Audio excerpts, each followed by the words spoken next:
This might be one of my favorite things I've ever made. Bonjour, I'm Lou, and I've been wanting to make this DIY for so long. A traveler's notebook cover that's 100% my style.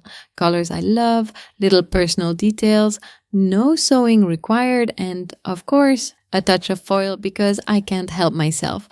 In this video, I'm going to show you exactly how I made it, step by step, from picking the design and gluing the layers to adding the elastic and even making some custom pendants to finish it off. It's super customizable, super satisfying to make, and honestly, I'm a little bit obsessed with how it turned out. Let's get into it. What's great about the Traveler's Notebook system is how customizable it is. You can truly make it your own to suit your style and needs. And when you make it yourself, there are really no limits to what you can customize. So, the first step is to choose what you want it to look like. First, pick the color for the inside and the outside. I chose a classic black for the outside and a biscuit color for the inside. Then you can decide if you want a front flap or not. I personally love the Louise-Carmen covers and really like the front flap. I also love the pendants on the spine you can see on a lot of her covers, so that was a no-brainer for me. These choices were pretty easy for me, but I was really lost for the rest, so I made a visual brainstorm to help me choose the accessory I wanted on the front, the type of design I wanted for the outside and inside, and the theme I wanted for the design. Once you've decided, it's time to make your very own Traveler's Notebook cover. Here's what you'll need. Faux leather for the outside and inside.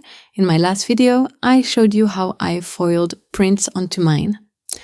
Contact cement glue, a silicone brush, or a brush you don't mind ruining. Scissors, something to make the holes. An elastic, the decoration you want, and if you're making them from scratch like me, you'll need the tools, heat transfer foil, and a hot quill. This is optional.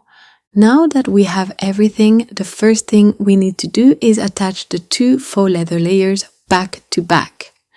To help me position the pieces together and align them perfectly, I traced on the inside of both pieces of faux leather where I'll cut them. I promise it'll make sense in a moment. I personally really didn't want to sew, so I did a lot of research to find out what type of glue would be best for this kind of project and settled on contact cement glue. This type of glue is really strong and stays flexible, which makes it great, but it does have two downsides. One, the strongest ones are solvent-based, so they release some fumes when you use them.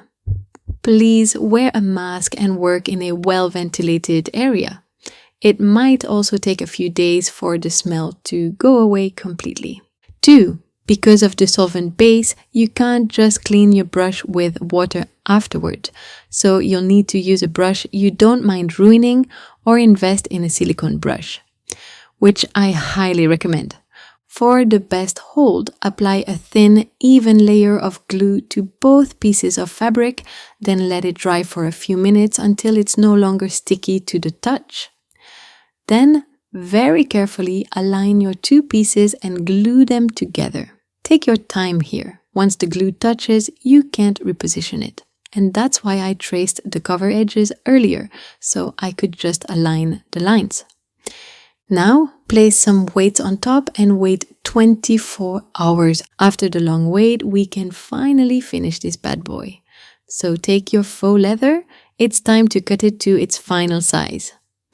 To trace where I wanted to cut, I used a pointy tool rather than a pen, so I wouldn't get any pen residue on the edges. For the measurements, I kept it as long as possible, about 29 cm, and made the height around 15 centimeters. Also, make sure you cut straight with your design and pattern. Then I just took my scissors and cut along the lines I made. I wanted rounded corners, so I grabbed a round object to trace them and then cut. You can already see what it will look like once it's done, and I'm already in love. To be honest, I could have just left the edges like this, but I'm extra and wanted that special touch. So I took my hot quill and some heat transfer foil, taped it to the edge and foiled them. Actually, while I do that, let me talk to you about the edges. The reason I decided to glue before cutting was to have cleaner edges. It made sure the glue went all the way to the edge, which will help prevent them from coming apart later.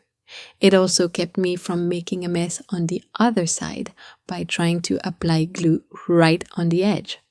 Plus, by doing it in this order, I now have clean-cut edges without much effort. Because trying to perfectly align the edges while gluing would have been a challenge, let me tell you. If you want extra security for your edges, you could apply a thin layer of glue to them. Now comes the crucial step that will turn this piece of fabric into a traveler's notebook cover, the elastic. First, we need to punch the holes for the elastic. To know where they should go, I placed my notebook where I want it to stay and marked the middle of the spine. Then we're going to make 5 holes along that vertical line. One about 5 millimeters from each end, 1 centimeter from those, and one right in the middle. To punch the holes, you can use a tool like this one, but if you don't have one, or if like mine, it doesn't reach the middle, you can use a pointy tool or even a nail. It'll just be a bit trickier to get the elastic through, but it's totally doable. Now, take your elastic, let a good amount hang and pass it in a loop into your middle hole. For the smaller holes, you can push the elastic through using your pointy tool. Make the loop on the outside cover big enough to go around the whole cover. Then take the end and pass it through the second top hole, then back out through the top one. Now go through the bottom hole and back out through the one above that one and tie it together. Make sure it's tight, but not too tight. Your cover should bend just a little like that. Once you're done, lightly burn the ends of the elastic and that's it. You can now attach a notebook with the elastic and voila! For the final touches, I wanted to add some accessories, pendants to be exact. As I love to personalize absolutely everything, I wanted my pendants to mean something to me. So I took a shell from my favorite beach, where I've spent, and I'm sure will continue to spend, some of the happiest moments of my life, where I always feel peace, love, and freedom, and made it into a detachable pendant. I did the same with a few others I engraved. This one, for example, I engraved with an illustration I made recently that represents the next chapter of my life. I attached those 2 to the spine and made 2 others that I placed on the closing elastic band. I made them detachable so I can easily swap them out, or even switch the cover entirely. And there you go, a 1000% personalized traveler's notebook cover made entirely by yourself. I absolutely love mine and am obsessed with it. I decided to insert a sketchbook as well as my bullet journal. I connected them together with an elastic band and then slipped them into the cover's elastic. And here's what it looks like. I made the sketchbook myself too, so if you want to see how to make simple notebooks at home, I'll show you different methods in the next video. So make sure to subscribe to the channel. Alright, see you in the next one. Take care.